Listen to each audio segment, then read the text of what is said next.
Thursday edition of In Transit, we head straight over to Petrina Gentile, automotive journalist extraordinaire. You read her words in the Globe and Mail. Hi, Petrina.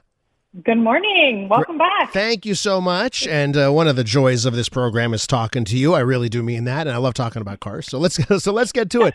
I teased to our listeners. We got some good news, got some bad news, got some car insurance news as well. First things first. Let's start off with the good news. When it comes to pricing, what can you tell us there? Are there signs of good news when it comes to new and used car prices in this country? There are. We have some relief in sight for some car shoppers now. Auto Trader did their latest report, and in it they said in July the average price for a new car dropped about 0.7%. It's now just over $66,000. But on the used side, there was a big drop of almost 9%. So the average price now is about $36,000. I know they still seem high compared to 2019. You know, when they were looking at prices, you know, a new car was around $45,000, a used car around $25,000. Of course, we'll never get back to those numbers again. Most people agree, but it is a step in the right direction, seeing those prices come down. And not only that, according to Auto Trader, the inventory has also gone up significantly.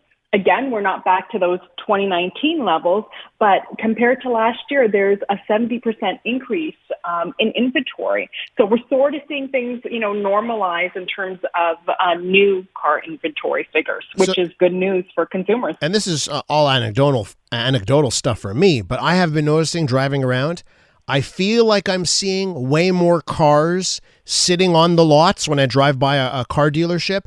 Petrina, for our listeners, that's advantage buyer. When you see a lot that's filled with cars, that's a good thing for a buyer? Exactly. That's a very good thing for a buyer. And plus, you're also seeing incentives coming to the marketplace too, which we haven't seen a lot of. So now, you know, there are some deals to be had with some vehicles. Fall is typically a good time too, where we see more incentives coming out because manufacturers want to get those new vehicles, especially if it's a vehicle that gets all redone for 2025. They want to move those older models out the showroom floor. So that's good news.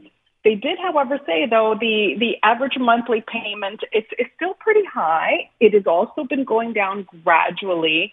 If you are making a car payment, the average payment is about $624. That was for June. So expensive, but it has come down. At the peak, it was back in October of 2023, where it was about $30 more a month. So we are seeing it come down, and we're seeing those loan terms coming down slightly as well. They're still, you know, on the high side. The average loan term is about 71 months, but it is coming down. It was about 72 months in December. So gradually coming down. And we got to talk about those interest rates, right? Because when we talk about a monthly car payment, that kind of thing, you know, I've heard from people that they're interested in buying a new car, but then they look at interest rate 7.9, 8.4, and boy, that can just torpedo a car payment if the interest rate is so high. So I hope that there's some wiggle room or some incentives on the interest rate front for buyers. Yeah, absolutely, because the interest rates are just ridiculous now, for sure. And with the Bank of Canada anticipating a couple more interest rate cuts this year, hopefully that's going to have a positive effect, and we'll see some of those interest rates go down because that will certainly help consumers. The other thing that in this report they noted was the average price of luxury vehicles is down significantly. Used luxury vehicles, it's down about 10% compared to last year, and also the EV prices are also dropping by double digits, almost 15% compared to last year. So that's also good news if you are looking for an electric vehicle or a used luxury vehicle, because there seems to be more deals to be had there.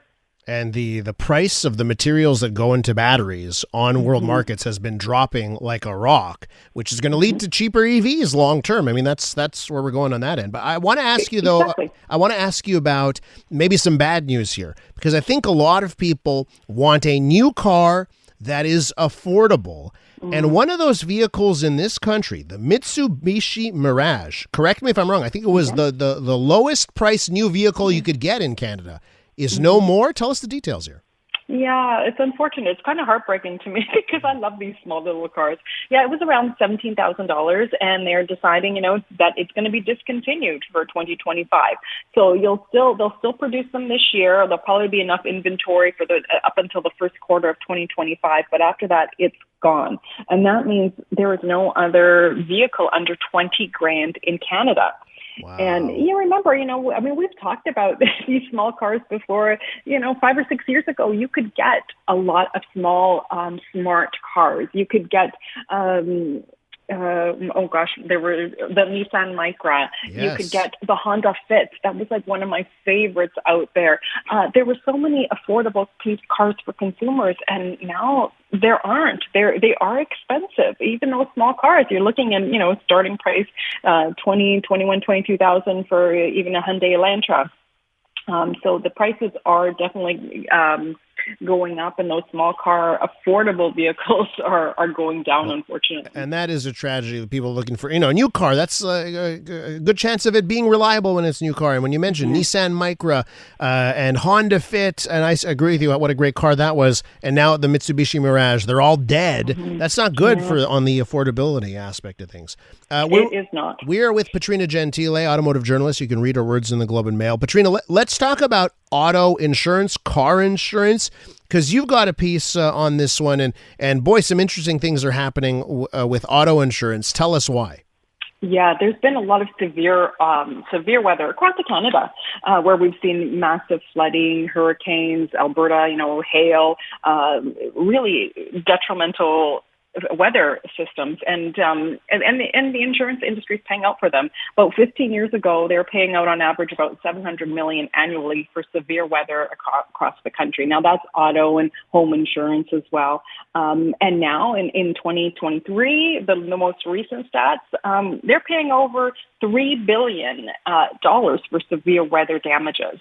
And this article was sparked because of the severe damage that we saw from flooding in the Greater Toronto area just a couple of weeks ago, and it was significant. And the other thing that we're concerned about as well is these vehicles that are stuck in flooded waters.